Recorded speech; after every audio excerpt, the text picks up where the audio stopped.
Hi, Vishakha. It's really great to have you here. Thank you so much for joining us. Thank you, Um, Claire. and so, I think it's particularly great to talk to you because, especially with the interesting findings that are emerging from South Asia and India this year. As you heard, there had been a really, really fantastic news story with India really like driving down the gap in an incredible way. Um, but last year, women's mobile internet use has stayed the same while men's has continued to increase. So I'm just wondering if this resonates with what you're seeing in India, and if so, why do you think we're seeing this new trend? Yes. First of all, Claire, I'm absolutely delighted to join you for the launch of this year's Mobile Gender Gap Report. And having worked closely with GSMA over the last few years on the Connected Women program, we know the kind of efforts that go behind all the numbers and insights that we just heard. So kudos to all of you on the report launch. Coming to your question, Claire, yes, in India, we had made substantial gains in narrowing the digital gender gap over the last few years. In fact, I would say the progress had been much better for us compared to some of the other countries in the region.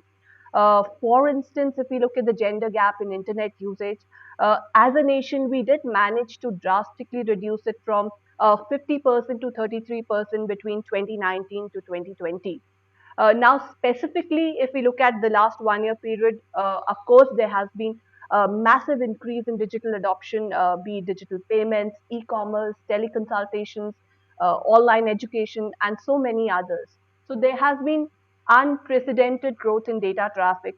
On our Geo network alone, data traffic has grown from 48 billion GB in FY 2020 to more than 62 billion GB in FY 2021.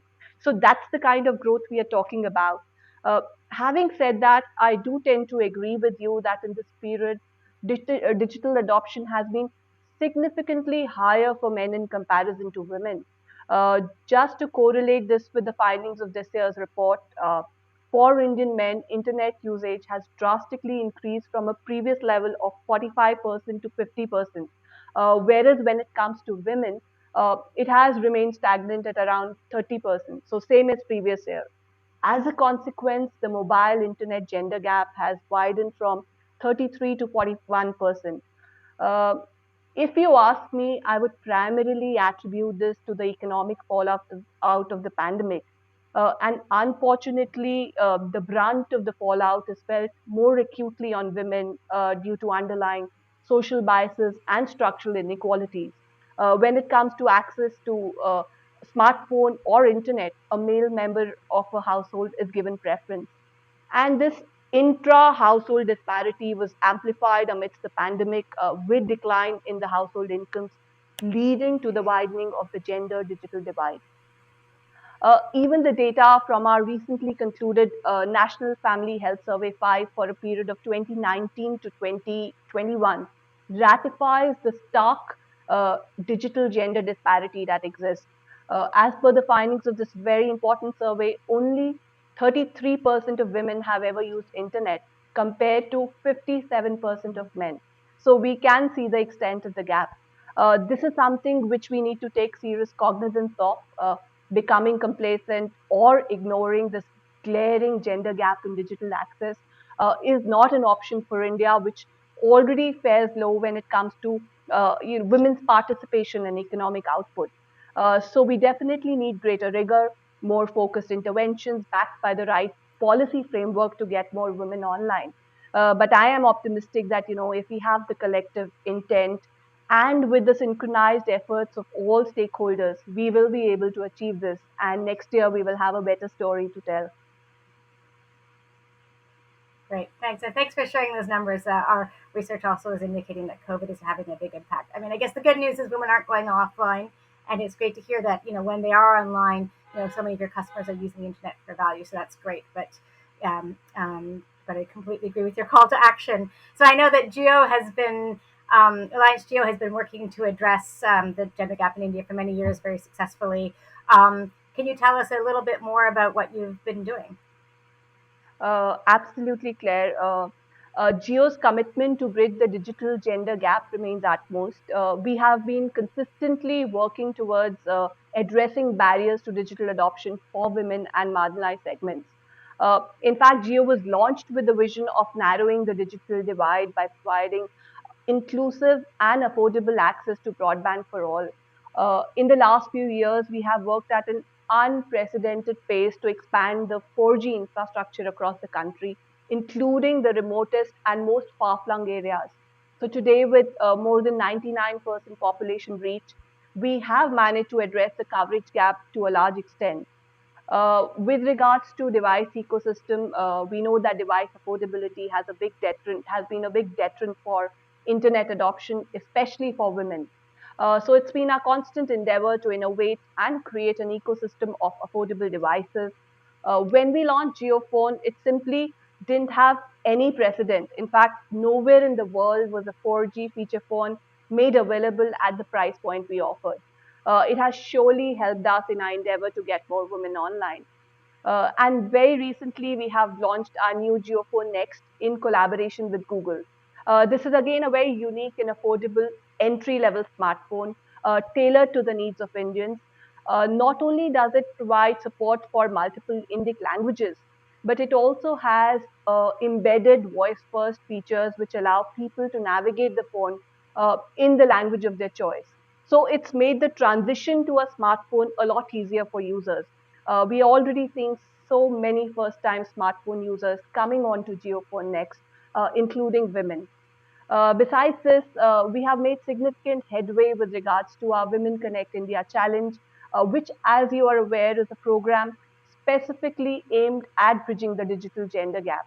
I'm happy to share that as part of this program, in collaboration with USAID, we have recently selected 10 organizations who will each be given considerable grants for creating innovative women centric solutions targeted towards various women groups like women farmers, entrepreneurs, members of self help groups, and so on. And we are aiming to reach out to 3 lakh women and girls across 17 states in the country through this program. Digital skills is another area where we have been consistently channelizing our efforts. GSMA definitely has been an important partner for us here, and we are very happy that we have completed the pilot phase of the digital skills program along with your team.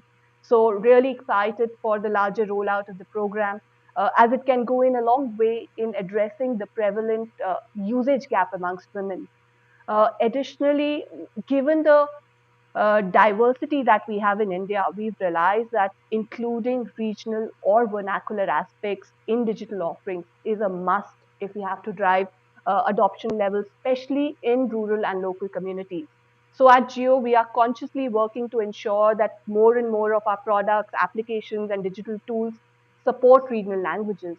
Further, as part of our digital roadmap, we are focusing on creating compelling applications in areas of agriculture, health, livestock, GovTech, which are relevant for women, local communities, and rural segments.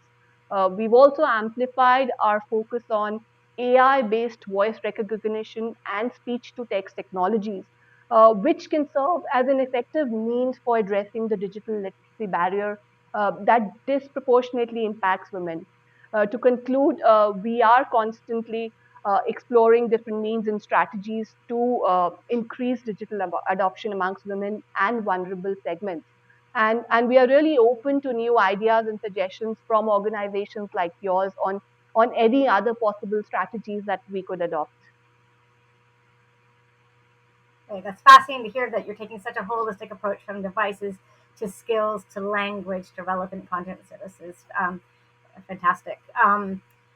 So as you've done a lot, you've been doing a lot. There's a big challenge still. Progressed a long way in India, but there's still a ways to go. So as a final reflection, kind of what would you say are the sort of top one or two most impactful actions that we can take to address the digital gap? What would you leave this audience with? What would you say the one or two things that we can do? Sure.